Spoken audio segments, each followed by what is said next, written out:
seorang pria lulus SMA, tetapi pada hari ujian akhirnya, alarmnya tidak berbunyi dan dia tertidur. Panik dan tertekan oleh orang tuanya yang ingin dia menjadi dokter, dia berbohong dan mengatakan ujiannya berjalan lancar. Beberapa bulan kemudian, dia membuat surat penerimaan palsu dan memberitahu semua orang bahwa dia diterima di sekolah kedokteran. Tidak ada yang pernah mengeceknya. Selama 12 tahun berikutnya, dia datang ke kuliah kedokteran dan belajar dengan serius agar bisa membicarakan pelajaran dengan orang tuanya. Tetapi dia tidak pernah mengikuti satu pun ujian. Ketika teman sekelasnya bertanya kenapa mereka tidak pernah melihatnya saat ujian, dia bilang dia mengikuti ujian di lokasi lain.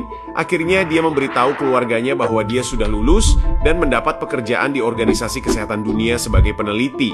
Tidak ada pasien, tidak ada seragam dokter, dan tidak ada ruang operasi, jadi kebohongan itu lebih mudah dijaga. Kantornya juga katanya berada di seberang perbatasan Swiss, sehingga istrinya tidak bisa mampir. Setiap pagi selama 18 tahun, dia mencium istrinya berpura-pura berangkat ke Jenewa, tetapi sebenarnya dia hanya duduk di parkiran membaca majalah atau berjalan di hutan. Dia bahkan diam-diam mengambil uang dari orang tuanya agar terlihat punya penghasilan, lalu pulang seperti tidak terjadi apa-apa, namun istrinya mulai curiga. Selama 18 tahun, dia tidak pernah bertemu satupun rekan kerja suaminya. Saat ditanya, dia bilang WHO memisahkan kehidupan pribadi dan pekerjaan. Saat istrinya ingin berkunjung, dia mengatakan kantornya berada di gedung internasional yang terbatas.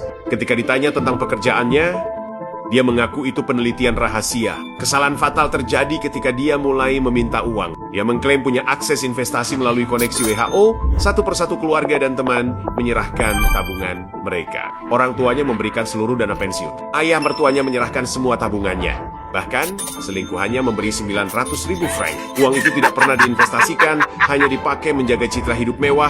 Masalah mulai datang. Ayah mertua meminta uangnya kembali. Pria itu panik dan mendorongnya jatuh dari tangga hingga tewas. Dia lolos, tetapi tekanan makin besar. Selingkuhannya juga meminta uang. Anaknya ingin dibantu masuk dunia medis. Ibunya mengetahui rekening tabungan kosong. Istrinya pun mulai mempertanyakan keuangan mereka. Kemudian seseorang di sekolah anaknya mengecek namanya di Direktori Organisasi Kesehatan Dunia dan tidak menemukannya. Kabar itu sampai ke istrinya dan mengonfirmasi semua kecurigaannya. Tepat 7 hari kemudian, istrinya, kedua anaknya, dan kedua orang tuanya ditemukan tewas.